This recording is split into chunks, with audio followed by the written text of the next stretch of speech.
আসসালামু আলাইকুম বন্ধুরা, সবাই কেমন আছেন? আশা করি সবাই অনেক অনেক ভালো আছেন। তো আজকের ভিডিওটা একটু অন্যরকম একটা ভিডিও, যেটা হচ্ছে নদীমাতৃক এলাকাতে আমরা একটা বিয়ের অনুষ্ঠানে যাইতেছিলাম। নদীমাতৃক এলাকায় আপনার অনেক মনে করেন যে গরু ছাগল অথবা মহিষ, এছাড়াও ঘোড়া, অনেক আরও পশু পাখি পালন করে সবাই আর কি। দেখেন এখানে হাজার হাজার গরু আছে, অনেক মহিষও আছে, আর এখানে ছাগল পালন করে অনেকেই।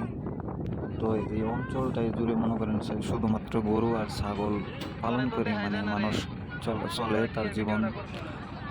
তো এইখানে একটা বিয়ের অনুষ্ঠানে আসছিলাম, সো ভাবলাম যে একটু নদী অঞ্চলটাকে একটু ভিডিও করি, এরকম মানে আগ্রহ ছিল, এই জন্য আর কি মোবাইল সাথে ছিল, এটা দিয়ে আমরা শুট করছি আর কি।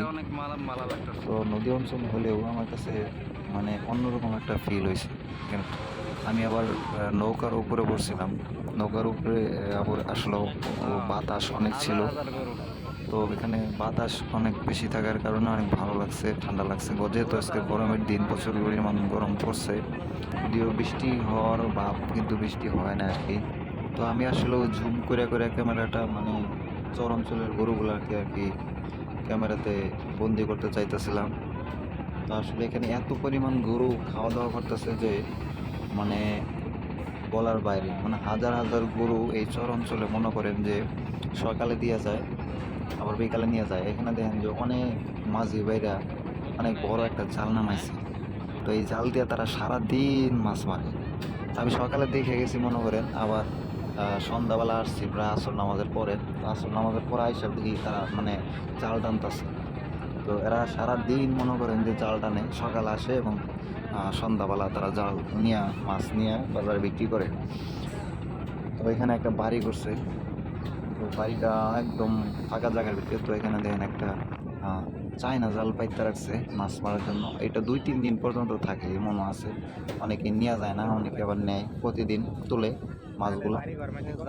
আর এখানে আপনার নদী ভাঙ্গে প্রচুর পরিমাণ, এর জন্য মনে করেন নদী ভাঙ্গার কারণে এই মেশিনটা দিয়ে মনে করেন যে এখানে এই বালু নিচে থেকে বালু উঠাইয়া মনে করেন যে সাইডে বানি, ওই সাইডে মনে করেন যে বালুগুলা আপনার ফালায় আর কি, জায়গাটা ভরে। তো এক কথায় বলতে গেলে এখানে যে ভিউটা মানে অসাধারণ। কেউ যদি এখানে না আসে, নদী অঞ্চলে যদি না যায়, নদী অঞ্চলে যদি কেউ আসলে না যায়, আসলে কেউ বুঝতে পারবে না যে নদী অঞ্চলে মানে এত শান্তি বা এত মানে মজা আছে। তবে নদী অঞ্চলে সব সময় কিন্তু গরমের দিন কোন বা ঠান্ডার দিন বলেন, সব দিনই মনে করেন যে এখানে ঠান্ডা একটা আবহাওয়া থাকেই, বাতাস সবসময় গায়ের ভিতরে লাগে, মানে এর জন্য মনে করেন যে আরও ভালো লাগে।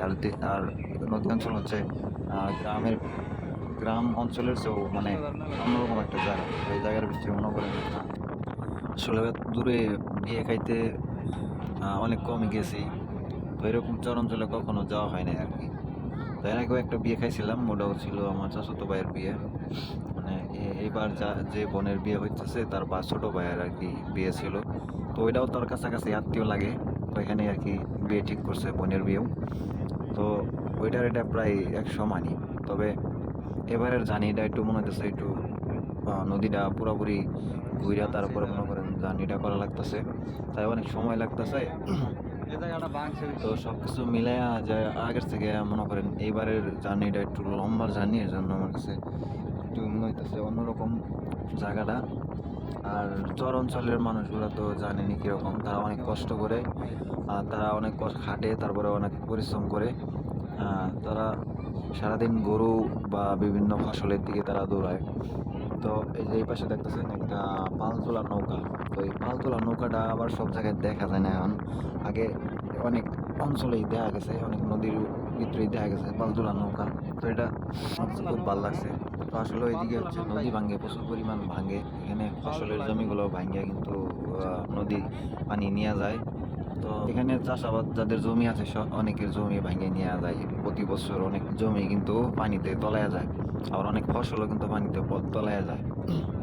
এই জন্যই পার্মানেন্টলি কেউ নদীর কাছারে আশেপাশে এরকম ভালো করে কেউ বাড়িঘর করে না।